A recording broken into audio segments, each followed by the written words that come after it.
Foi o próprio Jesus quem cunhou a frase: o espírito está disposto, mas a carne é fraca. Só que foi Paulo que explorou essa ideia capítulo após capítulo no livro de Romanos. E segundo o apóstolo, a salvação envolve 3 tempos na nossa vida. Existe o passado, por exemplo, Tito 3, verso 5 diz que segundo a misericórdia de Deus, ele nos salvou no passado. Mas, de acordo com 1 Coríntios 1,18, há também o tempo presente. Ele diz que a pregação da cruz é, para nós que somos ou estamos sendo salvos, o poder de Deus. E há também o futuro, como a gente vê em Romanos 5, verso 9. Nós seremos salvos da ira por meio de Jesus. E como é que a gente faz sentido de tudo isso, desses diferentes tempos? Bem, Paulo também fala de 3 aspectos que envolvem a nossa humanidade. Existe o Espírito, que se torna justo no momento em que nós confiamos em Cristo. Ele diz lá em Romanos 8,16, o próprio Espírito confirma ao nosso espírito que nós somos filhos de Deus. E existe a nossa alma, ou a nossa mente. A palavra grega aqui no texto bíblico é psique. Existe a nossa psique. E ela está em processo de transformação. Por exemplo, um verso famoso, Romanos 12,2 diz que nós deixamos que Deus nos transforme, ou precisamos deixar que Deus nos transforme pela renovação da nossa mente, do nosso espírito, da nossa psique, certo? E há também a nossa carne, que permanece sem redenção até que Cristo retorne. E quanto a isso, nós podemos ouvir o grito de angústia de Paulo em Romanos 7. Observe como é que a mente dele está do lado de Deus. Ele quer viver de forma justa. Ele concorda que a lei é boa e deve ser obedecida. Só que a carne dele é o problema. Vamos ler aqui Romanos 7, 14 a 25. Porque bem sabemos que a lei é espiritual. Eu, porém, sou carnal, vendido à escravidão do pecado. Porque nem mesmo eu compreendo o meu próprio modo de agir, pois eu não faço o que eu prefiro, e sim aquilo que eu detesto. Ora, se eu faço o que não quero, eu concordo com a lei, que é boa. Nesse caso, quem faz isso já não sou eu, mas o pecado que habita em mim. Porque eu sei que em mim, isso é, na minha carne, não habita bem nenhum, pois o querer, o bem, está em mim. Eu quero o bem, só que não há capacidade de realizá-lo.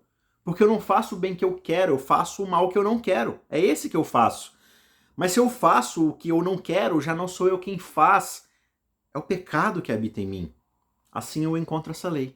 Quando eu quero fazer o bem, o mal reside em mim. Porque, segundo o homem interior, eu tenho prazer na lei de Deus. Mas eu vejo nos meus membros outra lei que, guerreando contra a lei da minha mente, me faz prisioneiro da lei, do pecado que está nos meus membros. Miserável homem que eu sou, quem me livrará do corpo dessa morte? Graças a Deus por Jesus Cristo, nosso Senhor. De maneira que eu de mim mesmo, com a mente, sou escravo da lei de Deus, mas segundo a carne, eu sou escravo da lei do pecado. Você consegue ouvir e perceber a terrível luta aqui entre carne e espírito? Essa é a vida cristã, segundo Paulo, e ele vai repetir esse mesmo ensinamento lá em Gálatas 5. Nós queremos fazer o bem, as nossas intenções são boas, mas tudo que a gente continua fazendo é o mal. Nós odiamos o nosso pecado, mas parece que nós não conseguimos dominá-lo. Ele se agarra a nós como a pele se agarra aos nossos ossos. O que vai nos livrar? A lei? Não. Nós podemos concordar que ela está certa, mas nós não temos o poder para realizá-la e ela não tem o poder de realizar em nós a obediência a ela. Ela não tem poder de nos fazer, de nos tornar aptos a fazermos aquilo que ela ordena. Alguns cristãos ensinam que Deus nos dá o Espírito para que tenhamos força suficiente para realizar as obras da lei. E com isso nós somos salvos. Isso é bobagem. A pessoa com o Espírito ela pode concordar com a lei. Ela pode amar a lei. Mas a própria lei não desempenha nenhum papel em nossa salvação. Ela ainda só irá nos condenar enquanto ainda permanecermos na nossa carne. A nossa força de vontade não pode nos libertar, não. Em nossos melhores momentos, a nossa determinação é pela retidão e justiça. Nós continuamos, porém, envolvidos em um comportamento miserável. O que é que então pode nos livrar? Somente, Paulo diz, Jesus Cristo, o nosso Senhor. Só Ele pode nos livrar. E note, livrar-nos do corpo desta morte. É isso que o cristão espera. A salvação futura, quando não apenas os nossos espíritos e mentes serão redimidos, mas até mesmo a nossa carne será redimida. Como o capítulo 8 vai revelar para a gente, somente a ressurreição nos salvará nesse sentido final, nesse sentido futuro. O próprio Jesus já ressuscitou além do pecado, da ira, da morte e da lei.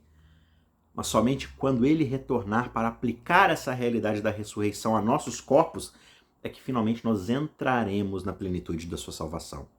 Até lá, a vida do cristão está gemendo, porque é uma luta constante. Mas é também a esperança. Veja que a partir dessa luta, Paulo descreve um dos maiores versos da segurança cristã no que diz respeito à salvação. Porque ele geme, ele luta, ele sabe que o Espírito está nele, lutando contra a carne. Assim, por mais contraintuitivo que possa parecer, o conflito entre sua carne e seu espírito lhe dá confiança. E assim ele escreve: agora, pois, já não existe nenhuma condenação para os que estão em Cristo Jesus. Romanos 8, verso 1.